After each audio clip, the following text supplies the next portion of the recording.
പ്രിയ സ്നേഹിതരെ, ഈ നാളുകളിൽ നാം ഒരുമിച്ച് ഓരോ ദിവസവും ചിന്തിക്കുന്നത് ദൈവരാജ്യം എന്ന വിഷയമാണ്. അവിടെ ഈ ദൈവരാജ്യത്തിൽ ദൈവമാണ് രാജാവ്. ദൈവം രാജാവായിരിക്കുന്ന ദൈവരാജ്യത്തിൽ അതിൻ്റെ ഭരണം, അതിൻ്റെ നിയന്ത്രണം, അതിൻ്റെ നിയമങ്ങളൊക്കെ ദൈവം തീരുമാനിക്കുന്നവയാണ്. അതുപോലെ ദൈവം തീരുമാനിക്കുന്ന, ദൈവം ഭരണം നടത്തുന്ന ദൈവരാജ്യത്തിലുള്ള പ്രജകളാണ് ദൈവത്തിൻ്റെ മക്കളായി തീരുന്ന ഏവരും. അങ്ങനെയെങ്കിൽ ഈ കേൾക്കുന്നതും ചിന്തിക്കുന്നതൊക്കെ നമ്മുടെ സംസാരമായാലും, നമ്മുടെ പെരുമാറ്റമായാലും, നമ്മുടെ സ്വഭാവമായാലും, നമ്മുടെ കൊടുക്കൽ വാങ്ങൽ, വിശ്വസ്തത, നേര്, നീതി എന്നിവയൊക്കെ നമ്മുടെ ജീവിതത്തിൽ വളരെ ശ്രദ്ധയോടെ കരുതിക്കൊള്ളേണ്ടതാണ്. പലപ്പോഴും നമുക്കറിയാം, ഇങ്ങനെയുള്ള ഗുണദോഷങ്ങൾ, ഉപദേശങ്ങൾ, നല്ല ആശയങ്ങളൊക്കെ കേൾക്കുമ്പോൾ ഇത് വളരെ നല്ലതാണ്, എൻ്റെ ജീവിതത്തിൽ ഉണ്ടായിരുന്നെങ്കിൽ എത്ര നല്ലതായിരുന്നു, എനിക്കും ഒരു മാറ്റം വേണം, എനിക്കും ഇതുപോലെയൊക്കെ ആവേണം എന്ന് നിങ്ങളൊക്കെ ചിന്തിച്ചിട്ടുണ്ടാകുമെന്ന് ഞാൻ കരുതുകയാണ്. എന്നാൽ ചിലരൊക്കെ ഇത് കേട്ടിട്ട് അവരുടെ മനസ്സിൽ ഒരു മാറ്റം വരുത്തി, മനസ്സിനൊരു അന്തരം വരുത്തി. അതിനാണ് മാനസാന്തരം എന്ന് പറയുന്നത്. മനസ്സിനൊരു അന്തരം വരുത്തി ഈ കേട്ടതിനനുസരിച്ച് എൻ്റെ സ്വഭാവത്തെ, എൻ്റെ സംസാരത്തെ എല്ലാം ഒന്ന് മാറ്റണം. ദൈവം രാജാവായിരിക്കുന്നെങ്കിൽ ഈ ജീവനുള്ള ദൈവം എൻ്റെയും രാജാവായിരിക്കണം എന്നൊരു ചിന്തയോടുകൂടി സമൂലമായ ഒരു മാറ്റം കൊണ്ടുവരാൻ ആഗ്രഹിക്കുന്നു.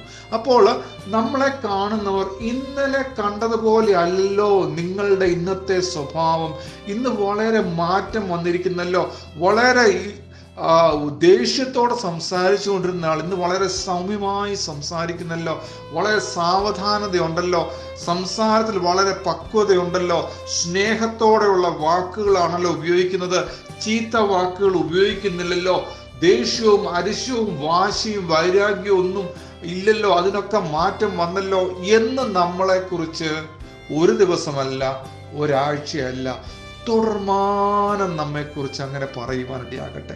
മനുഷ്യർ അങ്ങനെ നമ്മുടെ സ്വഭാവത്തെയും നമ്മുടെ മാറ്റങ്ങളെയും കണ്ടിട്ട് നമ്മെക്കുറിച്ച് ഇങ്ങനെ നല്ലൊരു അഭിപ്രായം പറയുന്നുവെങ്കിൽ നമ്മളെ മുഴുവനായി അറിയുന്ന ദൈവം, നമുക്ക് നമ്മുടെ മനസ്സിനൊരു മാനസാന്തരം ഉണ്ടായാൽ, നമ്മുടെ മനസ്സിൽ, നമ്മുടെ ചിന്തയിൽ, നമ്മുടെ തീരുമാനത്തിൽ ഒരു നല്ല മനുഷ്യനാകുവാൻ ആഗ്രഹിക്കുന്നുവെങ്കിൽ എത്രത്തോളം ദൈവം നമ്മളെ അഭിനന്ദിക്കുവാനിടയാകും. ഞാൻ ചോദിക്കട്ടെ, ഒരു രാജാവിൻ്റെ മുൻപിൽ നല്ല ഒരു വ്യക്തിയായി ആ രാജാവിന് നമ്മളെ കുറിച്ച് തോന്നിയാൽ എന്തായിരിക്കും അടുത്തത്? നിശ്ചയമായും ആ രാജാവിന് നമ്മളോടൊരു സന്തോഷം, നമ്മളോടൊരു സ്നേഹം, നമ്മളോടൊരു കരുതല്, നമ്മളെ ഒന്ന് താല്പര്യത്തോടെ വിളിക്കുകയും സംസാരിക്കുകയും ഒരു പക്ഷെ നല്ല ദാനങ്ങൾ തരും, നല്ല സ്ഥാനമാനങ്ങൾ തരും. ഇതൊക്കെയാണ് ഒരു രാജാവിന് ചെയ്യാൻ കഴിയുന്നതെങ്കിൽ പ്രിയരെ, നമ്മുടെ സ്വഭാവത്തിന് മാറ്റം വന്നോ? നമ്മുടെ ചിന്തകൾക്ക് മാറ്റം വന്നോ? ദൈവത്തിന്, രാജാവായിരിക്കുന്ന ദൈവത്തിൻ്റെ രാജ്യത്തിലെ പ്രജയായി ജീവിക്കുവാൻ തീരുമാനമെടുത്തിരിക്കുന്നുവെങ്കിൽ ദൈവത്തിൻ്റെ പ്രസാദം നമുക്കുണ്ടാകും. ദാനങ്ങൾ, നന്മകൾ, അനുഗ്രഹങ്ങളൊക്കെ നമുക്കുണ്ടാകും. വേദപുസ്തകത്തിൽ ഒരു വാക്യം എങ്ങനെയാണ്? ദൈവത്തിൻ്റെ ദിവ്യശക്തി നമ്മുടെ ജീവനും ഭക്തിക്കും വേണ്ടതൊക്കെയും ദാനം ചെയ്തിരിക്കുന്നുവല്ലോ എന്നാണ് എഴുതിയിരിക്കുന്നത്. അപ്പോൾ ദൈവത്തിന് നമ്മോട് പ്രസാദം തോന്നിയാൽ, ദൈവരാജ്യത്തിലെ ഒരു ഉത്തമ പ്രജയായി ഞാൻ ജീവിച്ച് കാണിക്കുവാൻ തീരുമാനിക്കുകയും അങ്ങനെ ജീവിക്കുവാൻ ശ്രമിക്കുകയും ചെയ്യുന്ന ഏതൊരു വ്യക്തിക്കും ദൈവത്തിൻ്റെ വചനം പറയുന്നത് ഇങ്ങനെയാണ്: ജീവനും ഭക്തിക്കും വേണ്ടതൊക്കെയും ദാനം ചെയ്തിരിക്കുന്നു. അപ്പം നമ്മൾ ചോദിക്കുന്നതിന് മുൻപ് തന്നെ ദൈവം പ്രസാദിച്ചിതൊക്കെ നൽകിത്തരും എന്നാണ് പറഞ്ഞിരിക്കുന്നത്. അങ്ങനെയെങ്കിൽ ദാനങ്ങൾ പ്രാപിപ്പാൻ എനിക്ക് യോഗ്യതയുണ്ടോ? എൻ്റെ ജീവിതത്തിൽ മാറ്റങ്ങൾ വന്ന് എൻ്റെ ദൈവത്തെ സന്തോഷിപ്പിക്കുന്ന, ദൈവത്തോട് ചേർന്ന് നിൽക്കുവാൻ കഴിയുന്ന ഒരു ജീവിത അനുഭവം, ആ ഒരു പക്വത എൻ്റെ ജീവിതത്തിൽ വന്നോ എന്നുള്ളത് പരിശോധിക്കേണ്ടത് ആവശ്യം. അതുകൊണ്ട് കേട്ടത് നിശ്ചയമായും അത് ഒഴുകിപ്പോകരുത്. കേട്ടത് നഷ്ടപ്പെടുത്തി കളയരുത്. കേൾക്കുമ്പോൾ മാത്രം ഒരു ഉന്മേഷവും കേട്ട് അല്പം കഴിയുമ്പോൾ ഇതൊക്കെ മറന്നു പോകുന്നൊരവസ്ഥ ഉണ്ടാകരുത്.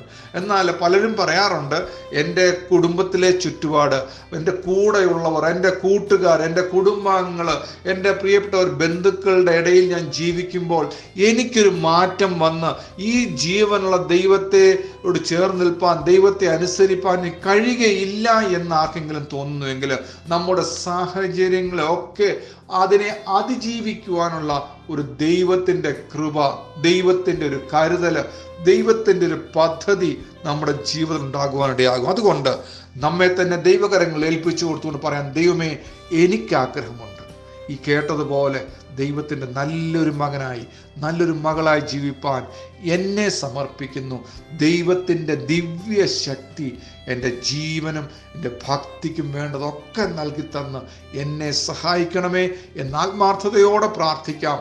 ദൈവം നിശ്ചയമായും ദൈവത്തിൻ്റെ വചനപ്രകാരം വിശ്വസ്തയോടെ ദൈവം നമുക്ക് വേണ്ടി ദാനം ചെയ്തൊക്കെ അനുഭവിപ്പാൻ ഇടയാകും. അതിനായി ദൈവം നമ്മെ സഹായിക്കട്ടെ.